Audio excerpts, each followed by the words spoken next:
Well, the focus of my discussion is on Ignatius Loyola as a spiritual administrator.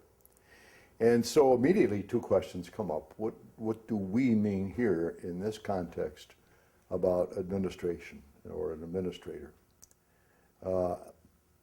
Administration is the oversight given to any project here to the mission of the Society of Jesus so that it can be authentic in its origins, authentic in its decision-making process, authentic in the way in which it goes about its work, and at the same time we look for a certain efficiency or effectiveness in that administration. So oversight that is true to the charism, and then efficiency that allows it to be effective in the way in which it helps other people.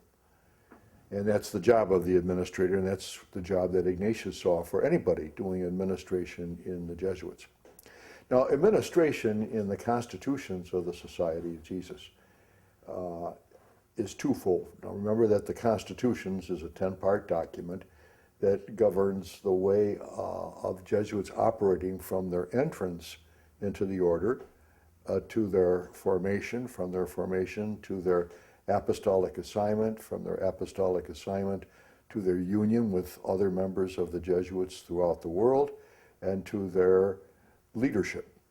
So those are each specific parts of the Constitution. As I said, that's 10 parts.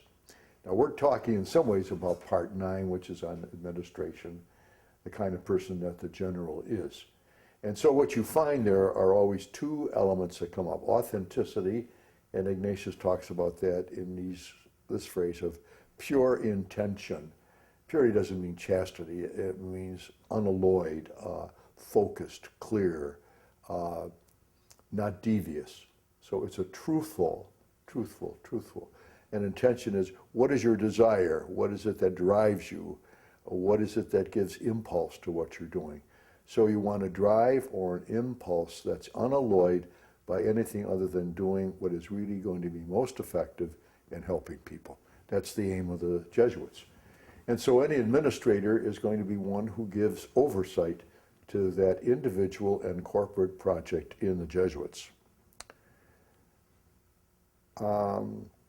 Remember now, Jesuits and Ignatius mean two things. One is Ignatius, 1491 to 1556. So it's another whole era.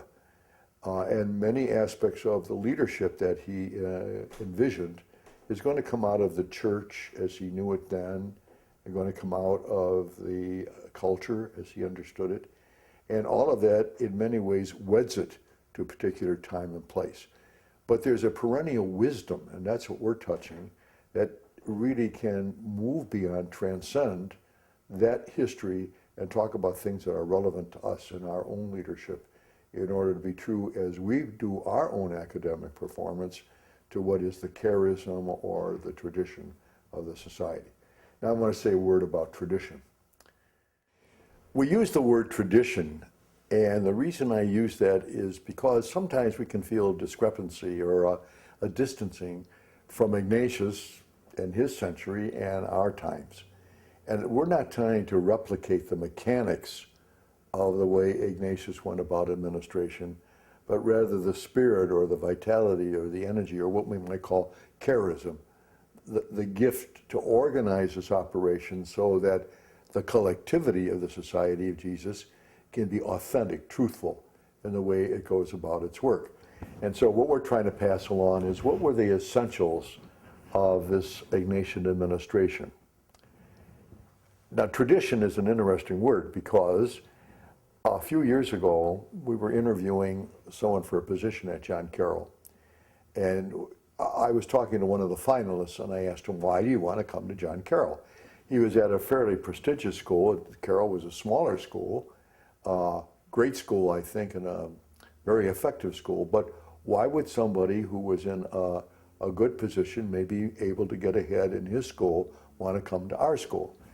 And he said, because I was tired of being in an educational enterprise that had a chronology but no tradition.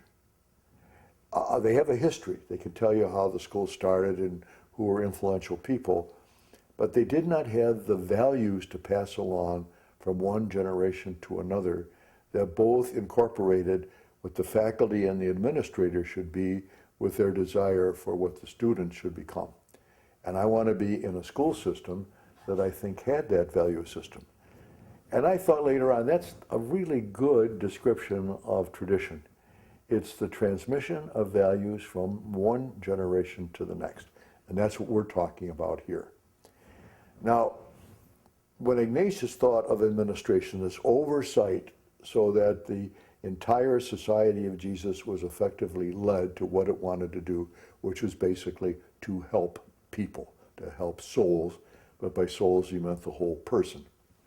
And I think about where we are, that's really what an Ignatian administrator does, to give oversight so that the whole educational enterprise really helps people, not just the students, but also the faculty and the staff and the other administrators. Helps people become good people, helps people to become generative, giving life to others people, so that the whole enterprise becomes what? Other-centered. So that social justice, the carrying on of an academic insight, the formation of a successful sense of a profession, and people being involved in that profession. All of that is involved in what I would think is handing on a tradition that effectively and efficiently helps other people and does it truthfully. Now, Ignatius saw an administrator, therefore, I would say, as giving oversight in three areas. What is my inspiration? What's the mission of the school? What's the mission of your particular department? And by mission, we mean what good were you sent to accomplish through this school or this department? Now, in order to do that, you have to have what I would call implementation.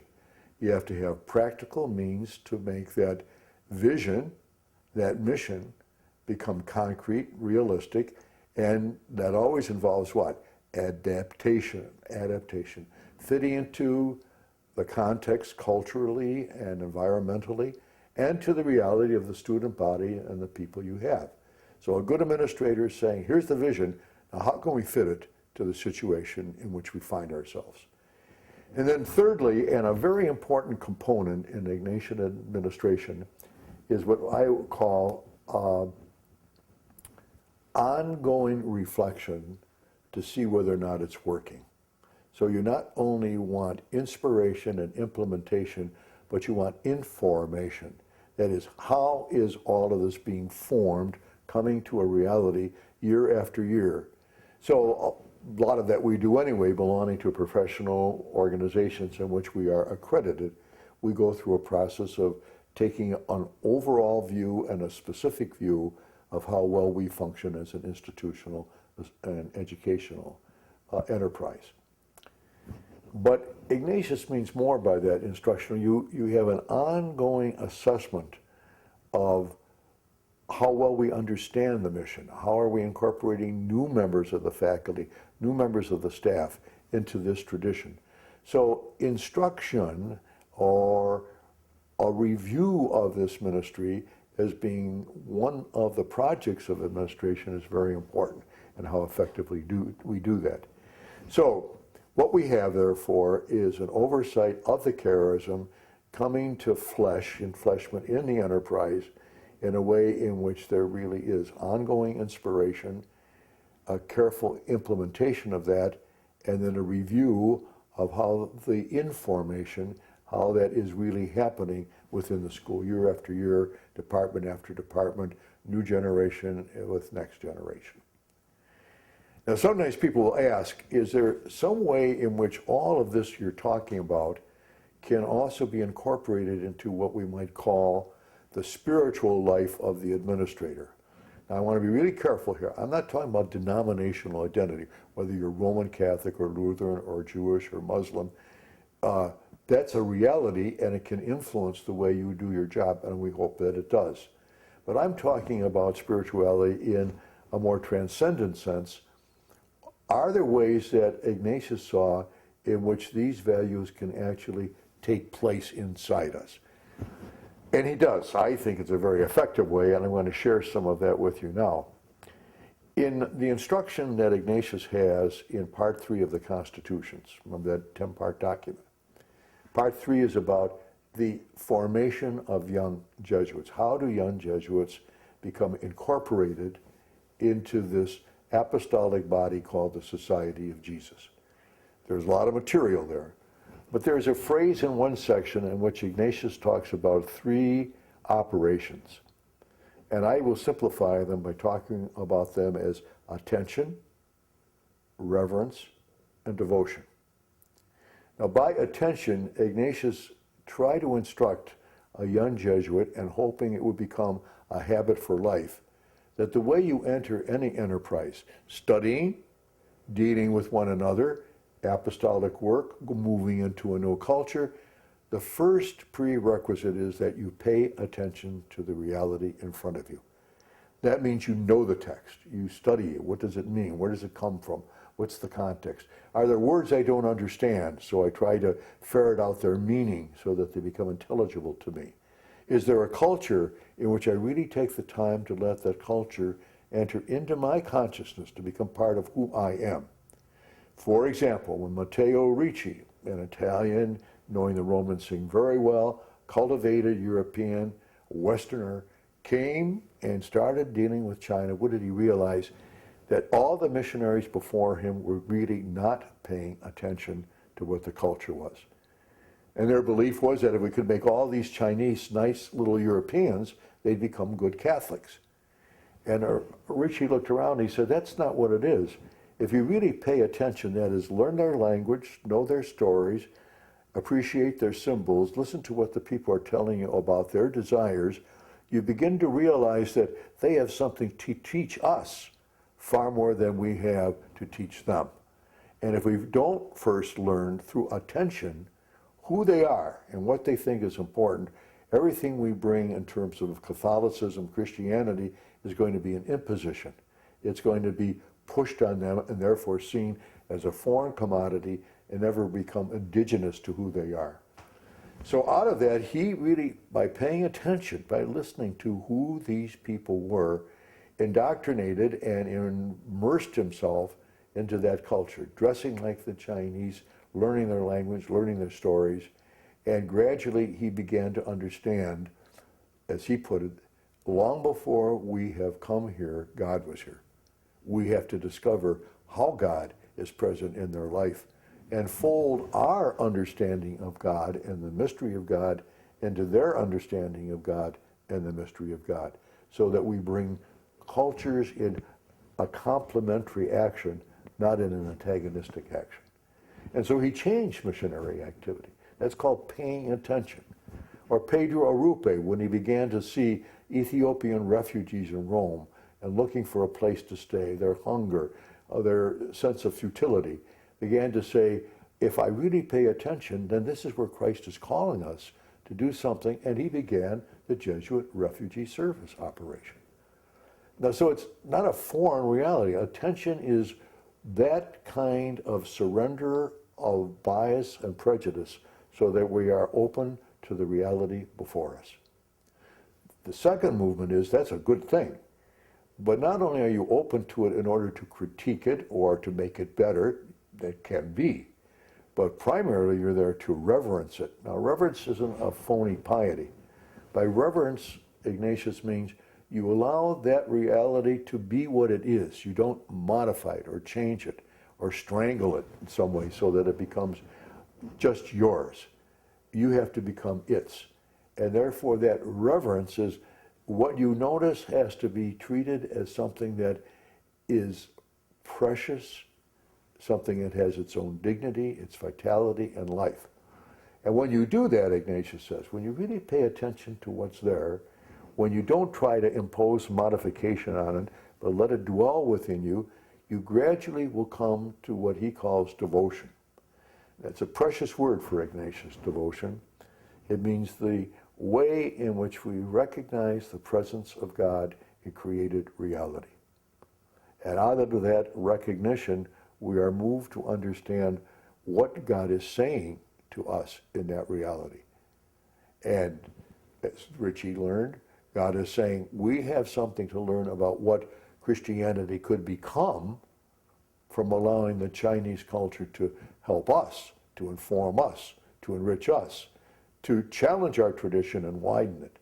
Or like Arupe, we have something to learn from the refugees, with not only to help them, but to understand what injustice is, to understand what human dignity means, to understand what it is to bring another whole people in a benevolent way, a fraternal way, a brotherly, sisterly way into what our culture is. We find in that the movement of God. Remember in Luke 10, 25 to 37, when Jesus tells the story of the Good Samaritan, and you have that movement, he felt compassion for him. The Samaritan sees the victim at the side of the road, and Luke describes it as a compassion. That's this movement of identification with the other, so that you see in the victim God calling out to you. This is your chance to give back to God something of what God has given to you by recognizing in this person the presence of God. So, administration can become for us a personal expression of our growth in the life of the Spirit, regardless of what our religious denomination is, through a kind of form of attention, reverence, and devotion. You go to a meeting and you say, what's really being said? Do I really hear it without bias or prejudice or fear or defensiveness, and really give it time to soak in? And then out of that, what is God saying to me from this meeting? What is God saying to me from this encounter? What is God saying to me in this report? And so, while there may be a need for us to intervene, a need for us to correct, we do it out of a sense of the dignity that, regardless of how difficult it might sometimes be, we need some distancing also to understand what God might be saying to us in this reality. I'm convinced more and more that this attention, reverence, and devotion is a way in which each individual administrator can grow in her or his own sense of entering into the Ignatian enterprise and making it their own.